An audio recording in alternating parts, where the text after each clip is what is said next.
Harper Audio presents Highest Duty, My Search for What Really Matters, written by Captain Chesley, Sully Sullenberger, with Jeffrey Zaslow, read by Michael Mcconnohie, with selected portions read by the author.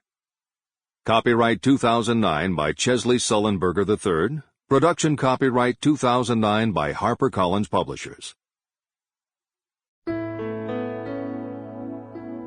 Highest Duty is dedicated to my wife, Lori, and my daughters, Kate and Kelly.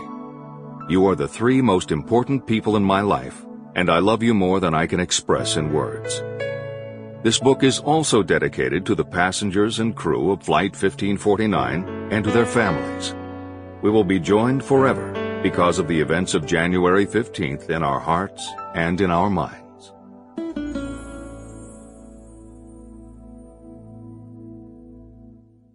One. A flight you'd never forget. The flight lasted just a few minutes, but so many of the details are rich and vivid to me.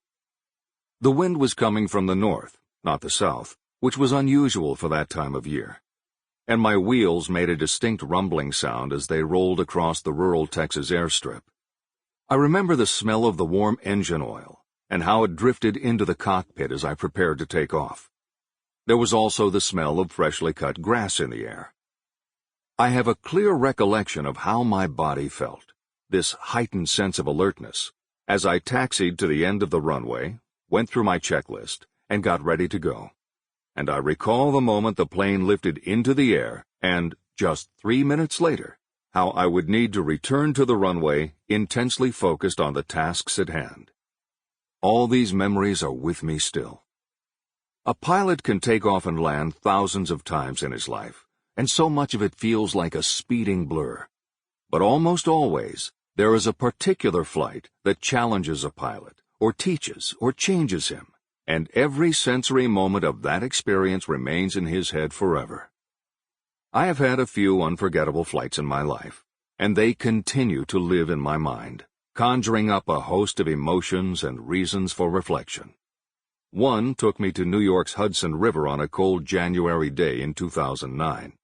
But before that, perhaps the most vivid was the one I've just described.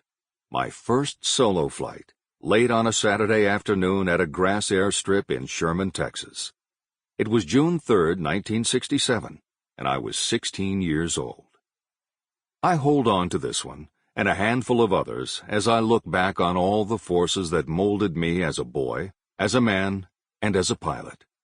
Both in the air and on the ground, I was shaped by many powerful lessons and experiences, and many people. I am grateful for all of them. It's as if these moments from my life were deposited in a bank until I needed them. As I worked to safely land Flight 1549 in the Hudson, almost subconsciously, I drew on those experiences. For a few months when I was 4 years old, I wanted to be a policeman and then a fireman. By the time I was 5, however, I knew exactly what I wanted to do with my life, and that was to fly.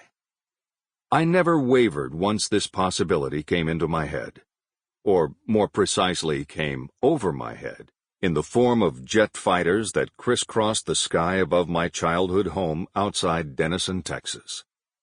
We lived by a lake on a sparse stretch of land 9 miles north of Perrin Air Force Base. Because it was such a rural area, the jets flew pretty low, at about 3,000 feet, and you could always hear them coming. My dad would give me his binoculars, and I loved looking into the distance, to the horizon, wondering what was out there. It fed my wanderlust.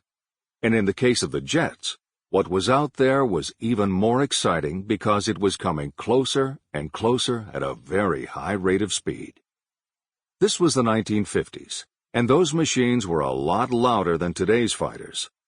Still, I never came across people in my part of North Texas who minded the noise. We had won World War II not long before, and the Air Force was a source of pride.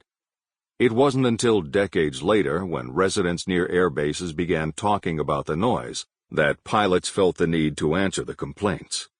They'd sport bumper stickers that said, "Jet noise, the sound of freedom." Every aspect of airplanes was fascinating. The different sounds. Sample complete. Ready to continue?